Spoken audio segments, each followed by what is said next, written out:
Chris Hensley is a registered representative of Cambridge Investment Research, Inc., a broker-dealer member of FINRA SIPC, investment advisor representative of Cambridge Investment Research Advisors, Inc., a registered investment advisor. Cambridge and Houston First Financial Group are not affiliated.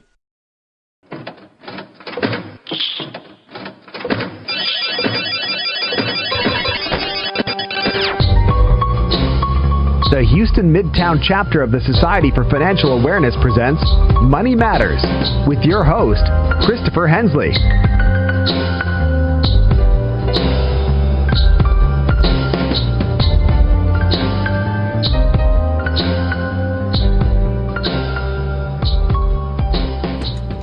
Good morning, everybody. You're listening to Money Matters on KPFT Houston. I'm Chris Hensley. The time is now 10 a.m. Got a great show lined up for you today. Now, if you're a longtime listener, you've heard me talking this event up that's happening on Monday. It's going to be the second annual International Business Symposium, and we're going to be talking about raising EB-5 capital for your business development, leveraging capital from overseas. Did you know that through the EB-5 program, you can raise money from foreign investors looking to migrate to the U.S. while creating U.S. jobs? So please stay tuned. Keep listening. We have Charles Foster, local Houstonian, here in the studio, and also Ismael Fernandez, and we will do a deep dive into the topic of EB-5, so keep listening. But if you are a longtime listener, you know we always use the first few minutes of the show to give you just a little bit of information as far as what's going on in the financial literacy space here in Houston and the Gulf Coast region. We do have a couple things going on right here at the beginning of October. I met with the Houston Money Week leadership team this week, and we are getting started, getting primed and ready to go for Money Week 2018. Now, that's in April, and I know it seems like we're jumping the gun, but this is actually going to be our 10th year anniversary for Houston Money Week, so we want to make sure that we do this right. A couple things we're talking about, actually participating in the art car parade, and even having a big Houston Money Week event at the Reliance Center. So these are just a couple of things that we've thrown around. If you're not aware, Houston Money Week, it is a financial initiative during National Financial Literacy Month here in Houston and the Gulf Coast region for low, moderate income, really everybody across the board. We've got banks participating for community reinvestment. We've got for-profit businesses. We've got a large group of nonprofits. City government participates in this every year, and here we are on our 10th anniversary. To find out more about Houston Money Week, you can visit the website houstonmoneyweek.org.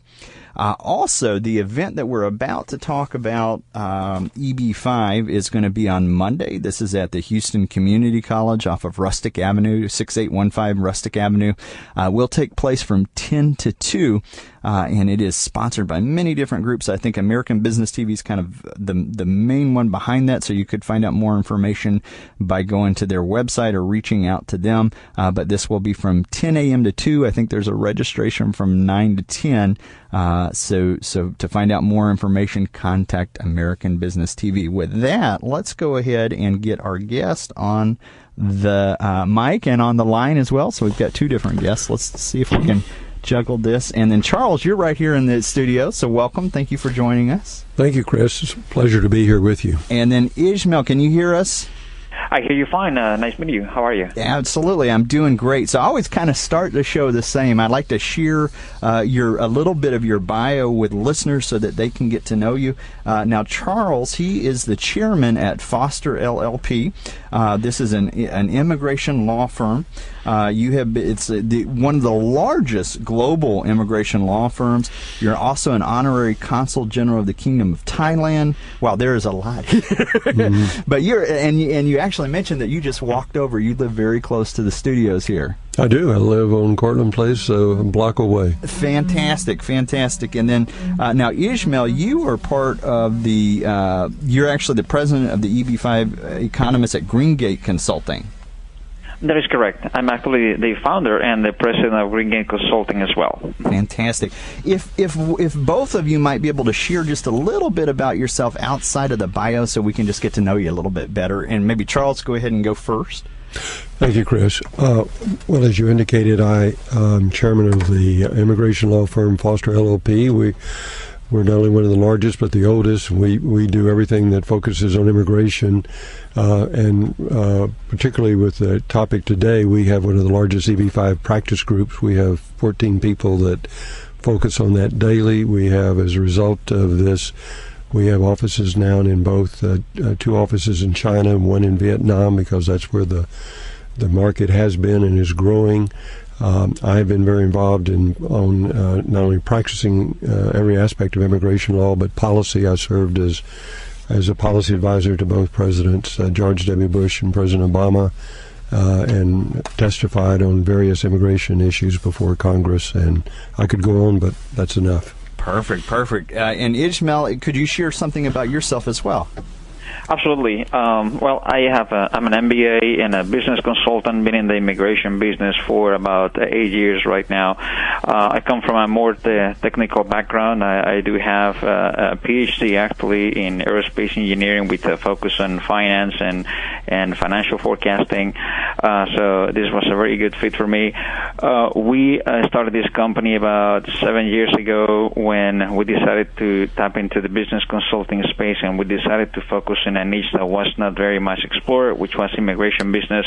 So we started doing business plans, and then we ran quickly into the EB-5 space, where we saw the need of performing solid EB-5 economic analysis. We have now a staff of 7 people. We have offices here in Atlanta. That's where we have the headquarters, but we also have people in Barcelona, Madrid, and in London. We have been working on EB-5 projects, not just in the direct space, but also in the regional center space. We'll talk more about that later on. And we are looking forward to see what's going to happen with the EB-5 regulation changes coming up, and all the uncertainty that everybody is looking at what to do. Well, fantastic. So I am very confident that I've got the 2 people that I need to have in front of me to learn more about EB-5. I've been asked to host the event that's on Monday, and to be honest, like many of my listeners, I'm not really that familiar with what EB-5 is all about. So let's kind of start from the beginning. What is the EB-5 program? And Charles, maybe start with you. Okay. Well, the EB-5 program essentially is just an option that is available to foreign nationals who seek to immigrate to the United States. We are, as is frequently said, a nation of immigrants, but most Americans do not realize just how restrictive our immigration program is. For years, I'd give a speech and would use Queen Elizabeth, who we all know about, as a hypothetical client, and I would say, what if she wanted to immigrate? And I would go through all the options, and the people would come to the conclusion that she could not legally immigrate to the U.S. But now I say she can, because in 1990, Congress passed a change under our neighbor, George H.W. Bush, and provided a basis in the law to allow people to immigrate based upon a specific dollar amount, $1 million in a new enterprise, provided that investment created 10 new jobs for U.S. workers. In fact, it was sold as a job creation bill.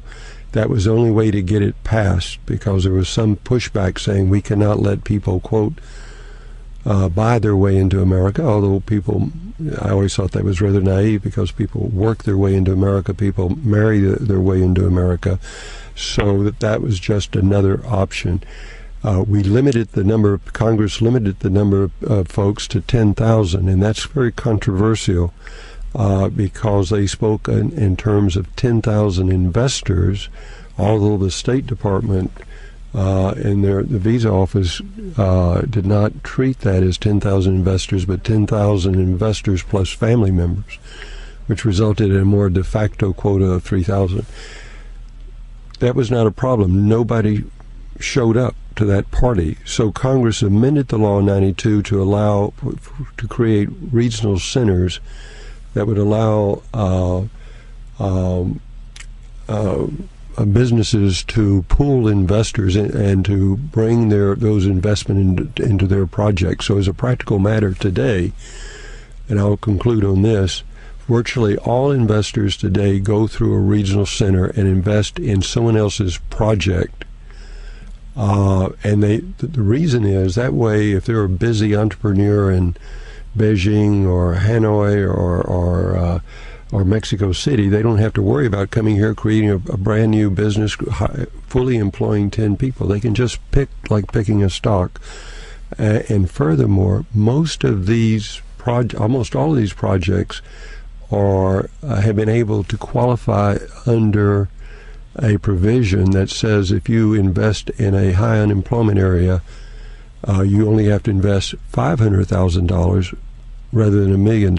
And lawyers like myself have found ways that have been recognized to draw those jurisdictions in a way that essentially 100% of the projects to be in the marketplace qualify for $500,000 investment. So I'll conclude one sentence. So if you want to immigrate to the U.S., if you do not have the family relations, if you cannot qualify through employment, I often tell people this is real easy. All you have to do is be able to sign your name. Unfortunately, it's got to be at the bottom of a $500,000 check, and welcome to America. Well, now you said quite a bit, so let me kind of recap here for listeners. We're talking about the EB-5 program that rolled out in 1990. Having to have $1 million invested, and you need to create 10 new jobs. Now, am I right to understand that they're only allowing 10,000 investors a year into this? Yes, that's the way it should be. In fact, this is an argument that I have going. I'm working with key members of Congress right now. But the State Department interpreted that to include family members. So the average investor has a spouse and one child. That's closer to a de facto 3,300. Now, it didn't make any difference for many, many years, but post-2009 recession, bigger players started using this program to raise capital for their project at low interest rates. And all of a sudden, the marketplace was always China. We had a perfect storm, a rising China, and there were push factors in China. They began to use this. We had a group of agents that had already worked on with large groups of people to get their children into colleges. So 85-90% of the market was in China. That's created a backlog, and so we're pushing Congress to recognize that the State Department interpretation's incorrect. It should be 10,000 investors, not including family members. That would have a practical effect of doubling or tripling the number that we have now. You've got a limited amount of spots there, and those places fill up quickly, and so that distinction, though, it would be very important. So, Ismael, let me ask you the second half of that question. Now that we know a little bit about the EB-5 program, a lot of our listeners are entrepreneurs or small business owners. How do business owners benefit from EB-5? Oh, absolutely. EB-5 is a great program for businesses that are looking for capital, that they don't want to rely on high interest rates from banks, or those domestic investors that are willing to take the opportunity and a chunk of the company.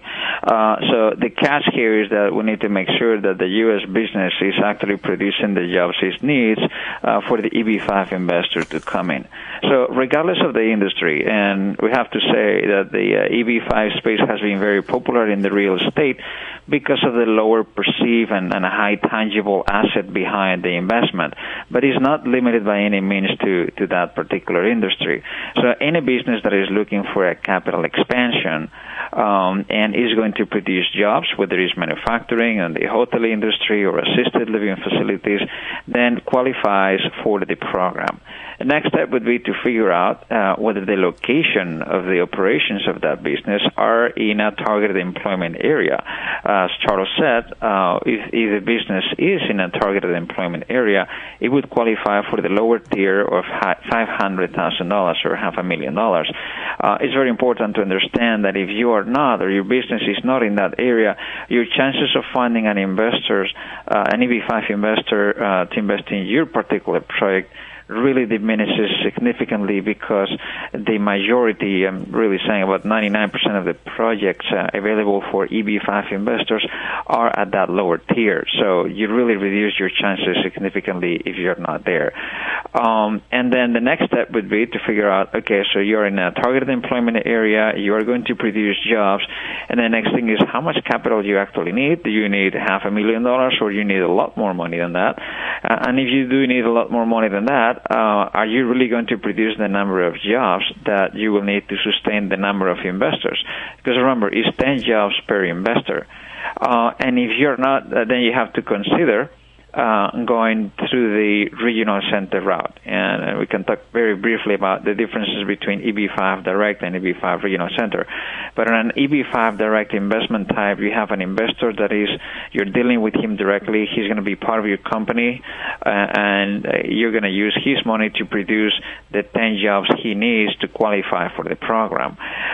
Then in a different scenario, under the regional center program, you don't deal with the investor in such a direct matter. You have a what is called a USCIS approved EB-5 regional center that allows the investor to make a more passive investment into the company, and the regional center becomes essentially a lending institution, if you will, to the business, so they can use all that pool money from many different investors and use it.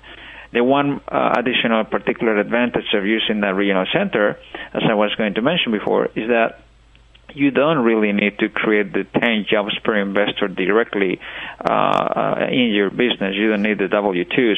The EB-5 legislation, the USCIS, allows the use of regional center, so an economic study can be used to provide enough evidence of how many jobs will be created in the area due to the enhanced economic activity of the business in which the investors are investing. So, in other words, you may have a hotel, to put things simply, that is raising $20 million, and then an economic study comes in place, and they say, well, the construction activity of that hotel plus the revenue generated of that hotel is creating 150 jobs directly, plus then indirect jobs of another 150 because you're going to have suppliers, you're going to have vendors facilitating the activities of that hotel, and then those employees that are part of the hotel are going to spend their money on businesses that are in the surrounding areas. So all that economic impact generate jobs that would not qualify otherwise if the project was not on a regional center. So again, very important to understand, you need to have the business located in a TEA, you need to understand how much money you need, and you need to use it within the next couple of years, and then you need to understand how many jobs you're going to create using an economic study if you're planning to use a regional center. So a lot of moving parts for people who are small business owners in general who are thinking about this. I want to kind of back up a little bit and get kind of a bigger picture view, because at one time, I'm just now learning about this, and at any time, geopolitical views have an effect on the economy. They have an effect on policy. So how, let me ask you this, Charles, with the current administration, how is the EB-5 program, given the major shift in immigration policies? We know that's a hot topic right now from Obama's years. Well, that's a good question, Chris. You're absolutely right with the current administration that probably came in with the most anti-immigrant rhetoric of any administration, and certainly in modern history or memory. Those of us in this EB-5 space, we're trying to keep a very low profile, frankly, and not become part of the bigger immigration debate. And so far, that has proven to be correct. Interestingly, this one program has been popular on both sides of the aisle, and it has always had a sunset provision, the regional center portion, and it's been routinely extended because congressmen and senators, they liked projects in their congressional district or in their state. Also interesting with the election of President Trump, that's a plus and the minus. Now, interestingly, this is one thing that President Trump knows about. Both he and his famous son-in-law, Mr. Kushner, have used or is currently using for their projects the EB-5 program to raise capital for their own projects. So that would lead us to believe that they would at the very least be knowledgeable and sympathetic, but it would probably also bar them from being active proponents, because they would be immediately pointed out that they have a conflict of interest. So the White House, I would imagine, on this one will stay somewhat neutral. The problem now is that precisely because there is a sunset provision, we have gotten a series of short-term extension because Senator Chuck Grassley, who I know, who chairs the Judiciary Committee, he believes, rightly so, that we, the industry, have distorted the original purposes. And as both Ismael and I have indicated, virtually every project now meets the definition of being in a high unemployment area. And we've done that by accumulating census tracts.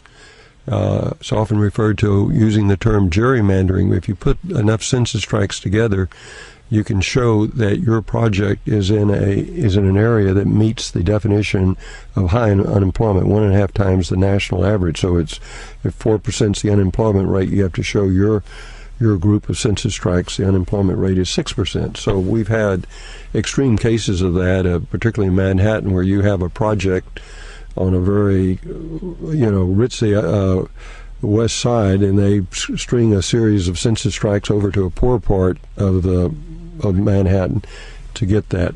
So we're now facing the likelihood we will have legislation that will limit the number of TEAs and will significantly increase the dollar amount from $500,000 up to close to $1 million. So there will be a grandfather provision. We're telling any prospective investor that if you want to invest at the $500,000, better to do so sooner rather than later. So that's sort of where it is politically. I anticipate the program will continue, but the real problem today, and which I'm on the board of the biggest industry group called IIUSA, Invest in America USA, Invest in USA, is the lack of visa numbers for the China market. And if we do not get a legislative fix, we go to China all the time, and it's going to kill that market because there's there may be a 10-year backlog for Chinese investors. And I'd like to add, while I've got the microphone, add one more thing to Ismael. For people looking for this, in fact, I think we have set up every regional center in this region, and if you look around Houston at all the condos being built, most of them are financed through this program. You have a need, you can technically qualify, but you've got to have a plan as to where you're going to raise the money overseas, because that's where the investors are. And there are too many people that go through this without thinking that it's not like if you build it, they'll come. There's a lot of regional centers looking for a smaller amount of investors all the time. When I hear the term sunset, there are some global lending things that are out there that are on the books that possibly may be sunsetting as well. And the first thing I ask is, when we're trying to balance the budget, is this a bringing money to the table? Is the program losing money, or is it bringing money to the table? This seems like one that is only bringing revenue in. Am I correct? I think that. Absolutely. You would think this is a no-brainer. It brings in highly qualified, motivated, successful immigrants. They're coming here for a better life, often for the benefit of the education of their children, and they're contributing. They're bringing their money. They're creating jobs. This is you would think this would pass. I think it will. The big if is the visa availability question, because the Republican majority, they have just a firm rule: no more numbers, no more numbers. So our approach is, we're not asking for any extra numbers. We're asking for a clarification that will restore original intent. The original intent was 10,000 investors, not 10,000 family members. That makes sense. Now, Ismael, we are bumping towards the end of the show. We've got about 6 minutes left, so I want to kind of get an idea. You are. Can you tell us a little bit about your role in the EB-5 program? How did you get started in this field as well? Absolutely. As I mentioned before, we started doing a business planning for small business owners that were owned by foreign investors who wanted to come in under different visa programs. EB-5 is one of the many or few investment programs that are allowed for foreign investors. So we started on that route. But we quickly realized that the demand for EB-5 was growing rapidly back in 2009. So we started to diverting a little bit more and focusing more on EB-5. I mean, we still do other type of visas, but EB-5 is a big portion of what we do.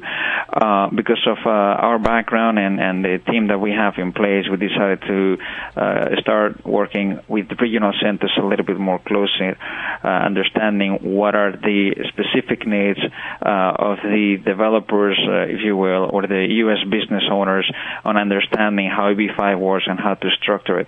At the end of the day, EB-5 is a complex program that it has been misinterpreted and reinterpreted by the USCIS many times, and they have not really changed the law per se, but they have issued recommendations and memorandums, and you really need to know what's going on out there before you can start helping out. So we noticed that there was a lack of understanding and a lack of time for many U.S. businesses to keep on top of what's going on to figure out how they could raise EB-5 money. So we came in as a perfect niche for us from the consulting standpoint. Since then, we've been helping regional centers around the U.S. To figure out exactly that, how to raise money, how many jobs can we account for in the program, and how to help the investors in the best possible way. Excellent. And then, Charles, I'm going to ask you, because you kind of alluded to this earlier, some see this as a U.S. citizenship for sale program. What would be your argument against that view? Well, very simple. I have found over the years, being so involved in policy, people love to say, we're against illegal immigration, we love legal immigrants, but they always find an objection to the only basis to do so. They say, oh, family, that's chain migration, they don't bring any skills. Oh, employment-based, oh, that takes away jobs from U.S. workers. Oh, investment, that's buying their way into America. I say, these congressmen want immaculate immigrants that just appear, as opposed to, because they seem to say, we want people to legally immigrate, but we're against all the legal ways they do it. The Trump administration, in fact, is cutting down through interpretation, through processing, to make it difficult. I would defend the program very simple. These are educated people that come, that create jobs, not taking away any jobs, precisely the people we need, particularly in Houston, where we have gone through two big hits, the energy decline price and Hurricane Harvey. We need people. There are projects right here in Houston. We're involved in every one of them. They're being built. And if we did not have the EB-5 program, they would not be able to get the financing. In other words, they could get some financing through the bank, but it's the EB-5 program that allows them to get the projects off the ground. Absolutely. Well, we're right here towards the end of the show, so I want to thank both of you for being on the show today. I am intrigued, and I'm looking forward to the event that is going to be on Monday, October 9th at 10 a.m., Houston Community College, to do a deeper dive into EB-5 and find out more about this. Charles, thank you for being on the show today. For listeners who'd like to find out more about Charles, you can visit his website at www.fosterglobal.com. And then for Ismael, let me make sure I have this right. You are with the Greengate Consulting as well, and the website I'm looking at is greengateplans.com. Is that correct? That is correct. Excellent. Well, thank you so much for being on this show. For listeners, also, just to let you know, we are right here smack dab at the end, or at the beginning of October, and we are right in the middle of a pledge drive for KPFT. So if you enjoy the show, this show is free. You never have to pay anything to hear the show, but if you'd like to keep listening and keep the lights on and keep the doors open, feel free to leave a tip. You can go to kpft.org and make a contribution. With that, thank you for listening to this show today, and you have been listening to KPFT Houston. Thanks for listening to today's episode of Money Matters Podcast. If you enjoyed the show, visit us on the web at www.moneymatterspodcast.com. Drop us a line on SpeakPipe on the right-hand corner. It will receive any voicemails, questions, thoughts, concerns that you have about the show. In addition to this, we recently launched a Patreon campaign. Click on the Donate Now tab to hit the tip jar and find out what Patreon's campaign is all about.